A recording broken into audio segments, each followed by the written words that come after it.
اعوذ باللہ من الشیطان الرجیم بسم اللہ الرحمن الرحیم۔ عزیز دوستوں، السلام علیکم ورحمۃ اللہ وبرکاتہ۔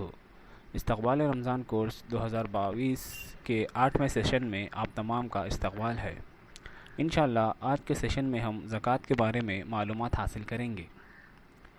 زکوٰۃ کے لغوی معنی پاک ہونا، بڑھنا، نشو و نما پانا کے ہیں، اور اصطلاح فقہ میں زکوٰۃ سے مراد وہ مالی عبادت ہے جو ہر صاحب نصاب مسلمان پر فرض ہے کہ وہ اپنے مال میں سے شریعت کی مقرر کی ہوئی رقم ان ضرورت مندوں کو دیں جو واقعی اس کے مستحق ہوں۔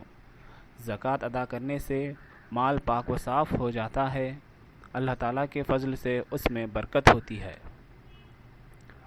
زکوٰۃ اور نماز پورے دین کی ترجمانی بیان کرنے والی عبادتیں ہیں۔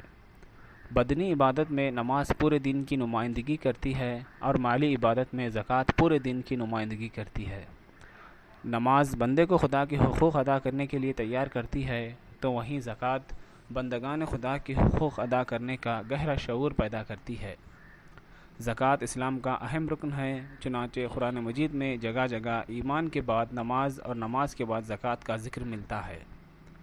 زکوٰۃ کی حقیقت: خدا کی خوشنودی کے لیے جب بندہ اپنا محبوب اور دل پسند مال خدا کی راہ میں خوشی خوشی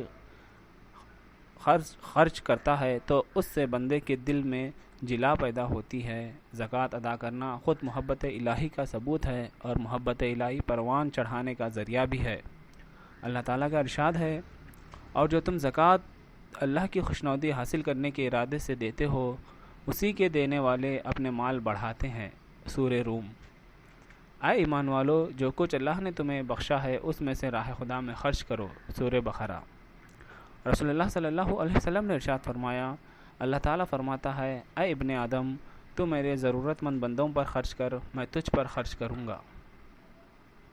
اسلام میں زکوٰۃ فرض کیے جانے سے مسلمانوں کے بے شمار مسائل حل ہو جاتے ہیں، اور فقراء و مساکین کی ضرورت و حاجات کا مداوع زکوٰۃ سے ہوتا ہے۔ زکوٰۃ مالداروں اور فقراء کے درمیان رابطے کا ایک ذریعہ بھی ہے۔ زکوٰۃ کن لوگوں پر فرض ہے؟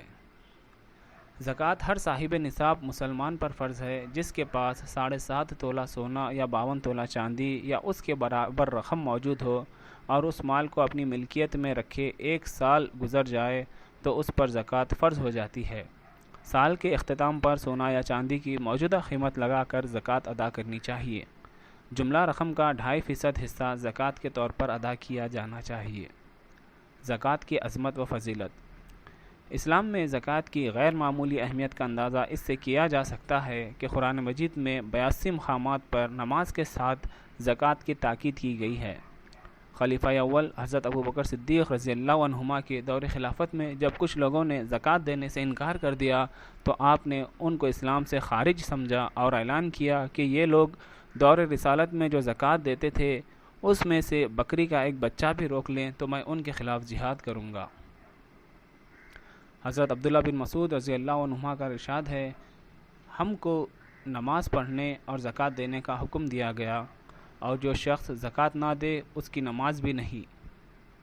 زکوٰۃ نہ دینے کا انجام: جو لوگ سونا اور چاندی جمع کر کے رکھتے ہیں اور خدا کی راہ میں اس کو خرچ نہیں کرتے تو انہیں دردناک عذاب کی خوشخبری سنا دو۔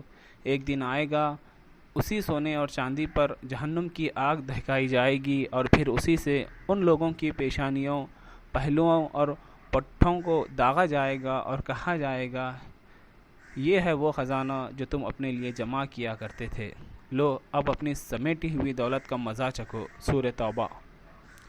رسول اللہ صلی اللہ علیہ وسلم نے فرمایا، جس آدمی کو خدا نے مال و دولت سے نوازا پھر اس شخص نے مال کی زکوٰۃ نہیں دی تو اس کا مال قیامت کے روز انتہائی زہریلے ناک کی شکل اختیار کرے گا۔ زہر کی شدت کے باعث اس کا سر گنجا اور اس کی آنکھوں پر 2 سیاہ دھبے ہوں گے۔ قیامت کے روز وہ ناک اس کے گلے میں لپیٹ دیا جائے گا اور اس کے دونوں جبڑوں میں اپنے زہریلے دانت گاڑ کر کہے گا، میں تیرا مال ہوں، میں تیرا جمع کیا ہوا خزانہ ہوں۔ صحیح بخاری۔ اس کے بعد رسول اللہ صلی اللہ علیہ وسلم نے یہ آیت تلاوت فرمائی، اللہ تعالیٰ کے دیے ہوئے مال میں بخیلی کرنے والے یہ نہ سمجھے کہ ان کا یہ عمل ان کے لیے بہتر ہے، بلکہ یہ ان کے لیے برا کام ہے، قیامت کے دن ان کی بخیلی ان کے گلے کا طوق بن جائے گی۔ سورہ آل عمران۔ زکوٰۃ کے مال کی مثال۔ جو لوگ اپنے مال خدا کی راہ میں خرچ کرتے ہیں، ان کے خرچ کی مثال ایسی ہے جیسے ایک دانہ بویا جائے اور اس سے 7 بالیاں نکلیں اور ہر بالی میں 100 دانے ہوں۔ اسی طرح اللہ جس کے عمل کو چاہتا ہے بڑھا دیتا ہے اور وہ فراغ دست اور علیم ہے۔ سورہ البقرہ۔ زکوٰۃ کی رقم کہاں خرچ کی جائے؟ قرآن مجید میں اللہ تعالیٰ نے زکوٰۃ کی رقم خرچ کرنے کے مدات بیان فرمائے ہیں۔ وہ یہ ہیں: فقراء کے لیے، مساکین کے لیے، عاملین کے لیے، تالیف قلبی کے لیے، گردنوں کو آزاد کرانے کے لیے، غارمین کے لیے، اللہ کی راہ میں اور مسافروں کے لیے۔ انشاءاللہ آئندہ کلاس میں پھر آپ سے ملاقات ہوگی۔ Home work assignment number 8۔ رسول اللہ صلی اللہ علیہ وسلم نے فرمایا، جو شخص 10 دفعہ یہ دعا پڑھے وہ اس شخص کی طرح ہوگا جس نے اولاد اسماعیل میں سے 4 غلام آزاد کیے۔ لا الہ الا اللہ وحدہ لا شریک لہ، لہ الملک و لہ الحمد وہو علی کل شیء قدیر۔ اللہ کے سوا کوئی معبود نہیں، وہ اکیلا ہے، اس کا کوئی شریک نہیں، اسی کی بادشاہت ہے اور اسی کے لیے سب تعریف ہے اور وہ ہر چیز پر کامل قدرت رکھتا ہے۔ آج ہوم ورک کے طور پر آپ کو یہ کلمات 10 مرتبہ پڑھنے ہیں۔